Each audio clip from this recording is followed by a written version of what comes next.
अब देखिएगा श्री शिव पुराण ब्रह्मा विष्णु महेश का पिता कौन है ये सिद्ध करने के लिए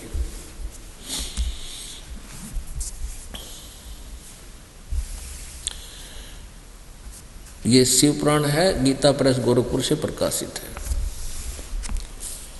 इसके संपादक कौन है?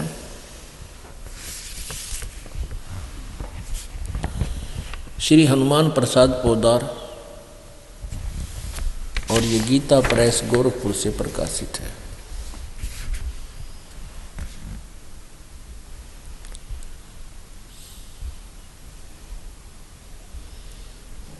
गोविंद भवन कार्यालय कोलकाता का संस्थान, प्रकाशक व मुद्रक है। इसमें देखिएगा रुद्र संहिता संक्षिप्त शिव पुराण प्रश्न नंबर 98 के लास्ट से शुरू करेंगे, और ये है रुद्र संहिता 98 के लास्ट से। अपने पुत्र नारद की यह बात सुनकर लोक पितामह ब्रह्मा वहाँ इस प्रकार बोले। अध्याय 5 खत्म हुआ, अंत हुआ रुद्र संहिता का, और छठा प्रारंभ हुआ अध्याय। श्री ब्रह्मा जी ने कहा, ब्रह्मा जी ने अपने पुत्र नारद जी को कहा, देव शिरोमणे, तुम सदा समस्त जगत के उपकार में ही लगे रहते हो। तुमने लोगों के हित की कामना से बहुत उत्तम बात पूछी है। जिस समय समस्त चराचर जगत नष्ट हो गया था, सर्वत्र केवल अंधकार ही अंधकार था, न सूर्य दिखाई देते थे न चंद्रमा आदि आदि।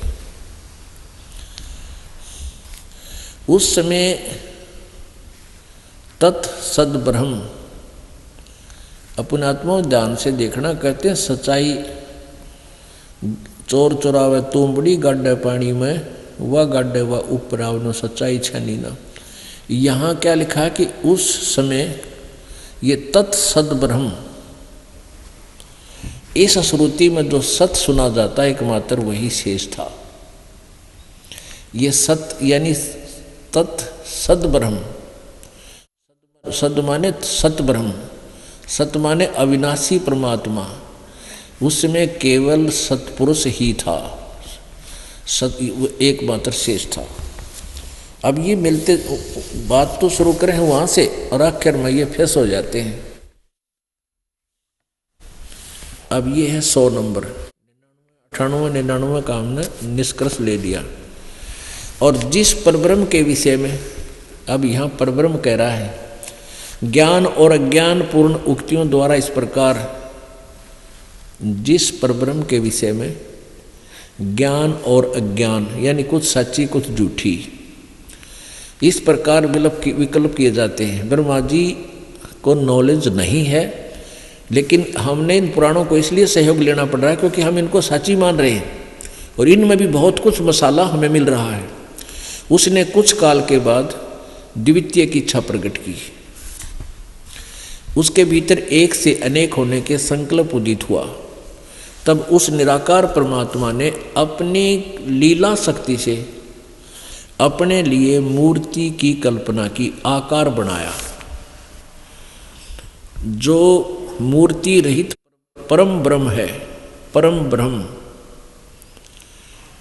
ये परम ब्रह्म, यहाँ परम ब्रह्म है वो परब्रह्म है, इसमें बहुत अंतर है। इस परब्रह्म में और परम ब्रह्म में बहुत अंतर है। उसकी मूर्ति, अब ये क्या ला के छोड़ता है, उस परम ब्रह्म युग काल को बता रहा है ब्रह्मा। परम ब्रह्म माने परम अक्षर ब्रह्म, भगवान सदाशिव हैं। अर्वाचीन और प्राचीन विद्वान उन्हीं को ईश्वर कहते हैं। एक समय एकाकी रहकर स्वेच्छानुसार विहार करने वाले उन सदाशिव ने अपने विग्रह से स्वयं ही एक स्वरूप भूता शक्ति की सृष्टि की, जो उनके अपने श्रीअंग से कभी अलग होने वाली नहीं थी, उस पराशक्ति को प्रधान प्रकृति गुणवती माया बुद्धि तत्व की जननी विकार रहित बताया है। अब आप जी को दास ने सृष्टि रचना सुनाई है, उसमें बताया था कि उस काल के अंदर से परमात्मा ने वह दुर्गा निकाली थी। और ये ज्ञान एक बार कबीर जी ने परमेश्वर ने आकर ब्रह्मा को बताया था, लेकिन ब्रह्मा ने कुछ सुना कुछ ना सुना, काल प्रेरणा से स्वीकार नहीं किया। लेकिन वो याद से उसका थोड़ा थोड़ा वो बता रहा है। उस पराशक्ति को जो काल के अंदर से निकली थी,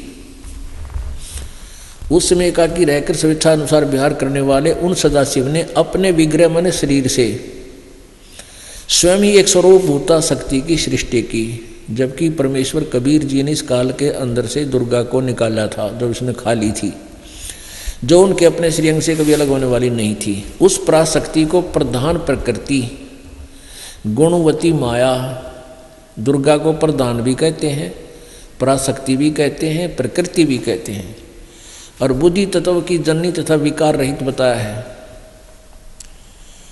वह शक्ति अंबिका कही गई है। उसको प्रकृति, फिर दोबारा कहा है, प्रकृति भी कहते हैं, सर्वेश्वरी, त्रिदेव जननी, त्रिदेव रजगुण ब्रह्मा, सतगुण विष्णु, तमगुण शिव जी को उत्पन्न करने वाली, जन्म देने वाली त्रिदेव जननी, नित्य और मूल कारण भी कहते हैं। सदाशिव द्वारा प्रकट की गई उस शक्ति के 8 भुजाएं हैं। कति कंसेप्ट क्लियर हो गया कि ब्रह्मा विष्णु महेश की जो माता है वह दुर्गा है, और आगे देखना ये क्लियर होगा। नाना प्रकार के आभूषण उसके श्री अंगों की शोभा बढ़ाते हैं। वह देवी नाना प्रकार की गतियों से संपन्न है और अनेक प्रकार के अस्त्र शस्त्र धारण करती है। एकाएकनी होने पर भी वह माया संयोग वसात अनेक हो जाती है। इस दुर्गा ने ही अपने 3 रूप बनाए थे, एक सावित्री, फिर दूसरी लक्ष्मी और तीसरी जो है पार्वती, और तीनों से ब्याह कर लिया था, और चौथी वह अलग रह गई थी। तो ये एकाएकनी होने पर भी वह माया संयोग वसात अनेक हो जाती है। वे जो सदाशिव हैं उन्हें परम पुरुष, ईश्वर, शिव, शंभु और महेश्वर कहते हैं। अब देखना, वे अपने सारे अंगों में भस्म रमाए रहते हैं।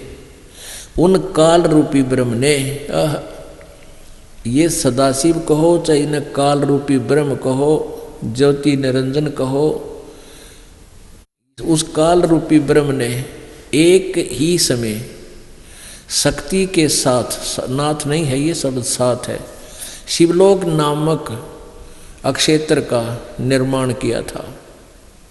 उस उत्तम अक्षेत्र को काशी कहते हैं।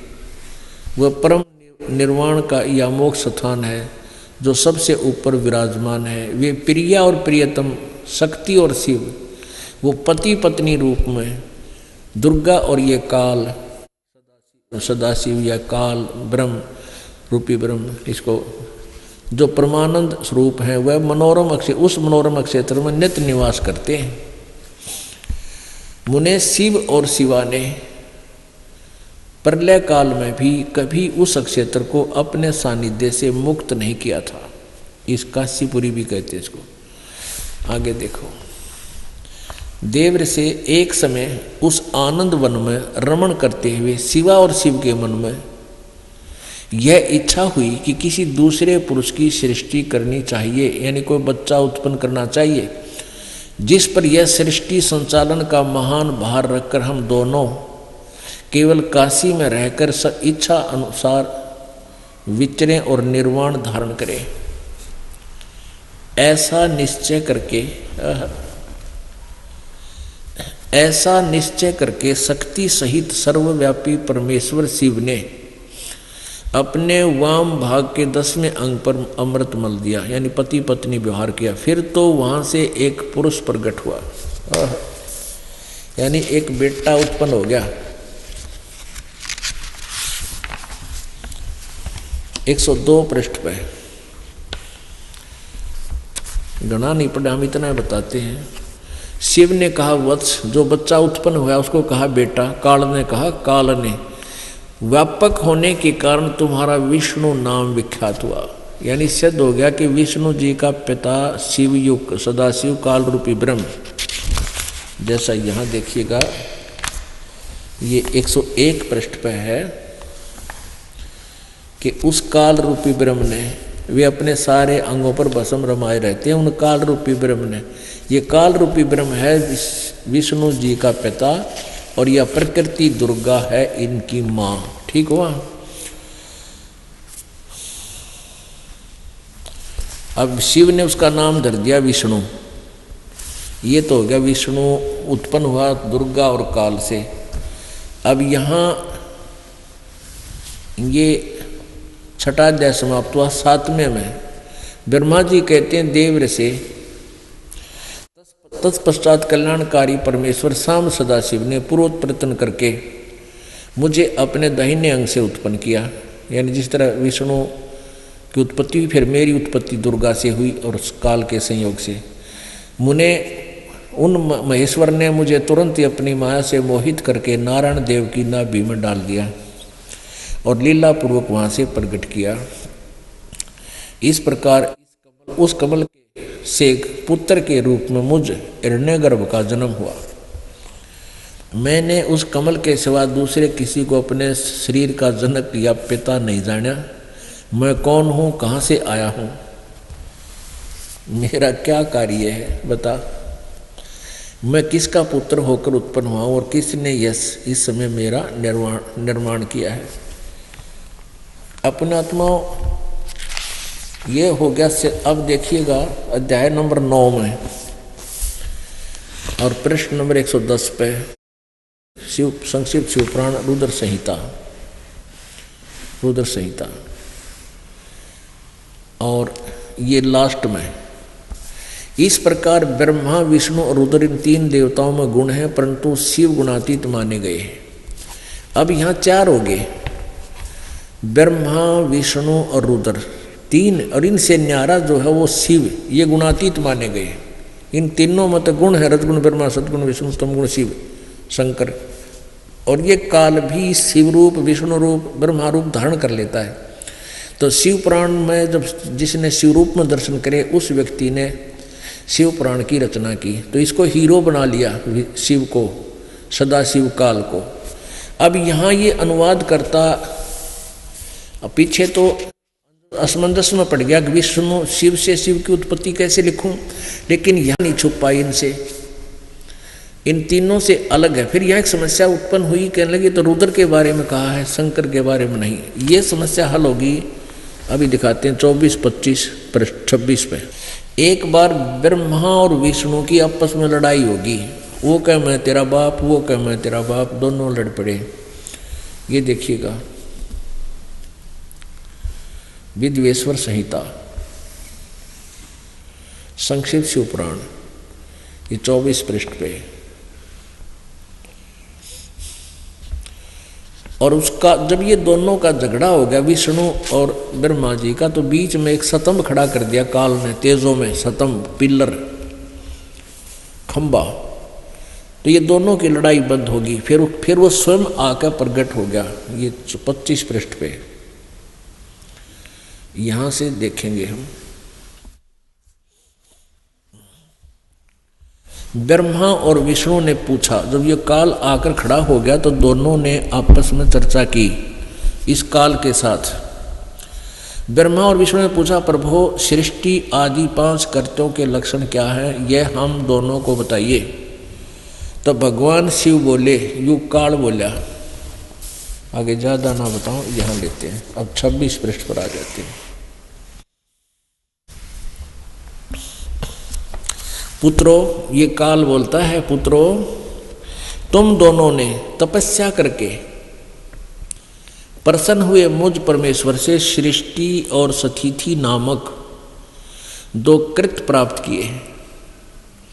विष्णु और ब्रह्मा तो यहाँ तक हो गए, ये दोनों तुम्हें बहुत प्रिय। इसी प्रकार मेरी विभूति स्वरूप, मेरे जैसे ही आकार के, मेरे जैसी वेशभूषा वाले रुद्र और महेश्वर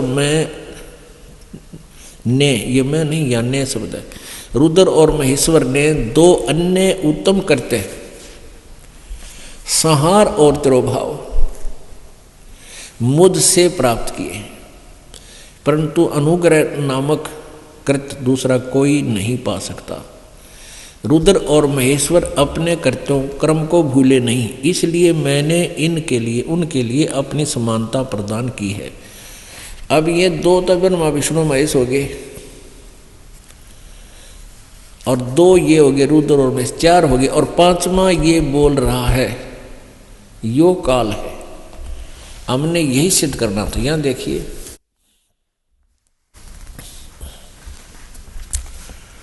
मैंने इनके बारे में बता रहा है कि रुद्र और महेश तो मेरे जैसे ही हैं, इन मेरे जैसे ही ये वाहन रखते हैं, मेरे जैसे ही इनके पास हथियार हैं।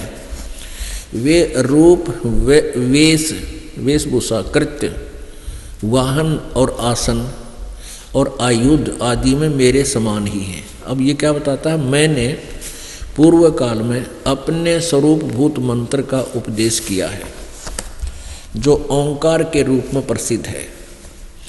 वह मंगलकारी मंत्र है। सबसे पहले मेरे मुख से ओंकार ओम प्रकट हुआ, जो मेरे स्वरूप का बोध करने वाला है। ओंकार वाचक है, मैं वाच्य हूँ। यह मंत्र मेरा स्वरूप ही है। प्रतिदिन ओंकार का निरंतर स्मरण करने से मेरा ही सदा स्मरण होता है, ब्रह्म का। मेरी उत्तरवर्ती मुख से अकार, पश्चिमी मुख से उकार, दक्षिण मुख से मकार का और पूर्ववर्ती मुख से बिंदु का तथा मध्यवर्ती मुख से नाद का प्राकट्य हुआ। ये पांच अकार, मकार और अकार का और इस उकार, मकार, बिंदु और ये नाद, इन पांचों से मिलकर ये एक ओम मंत्र हुआ। इस प्रकार पांच अवयवों से युक्त ओंकार का विस्तार हुआ। इन सभी अवयवों से एकीभूत होकर यह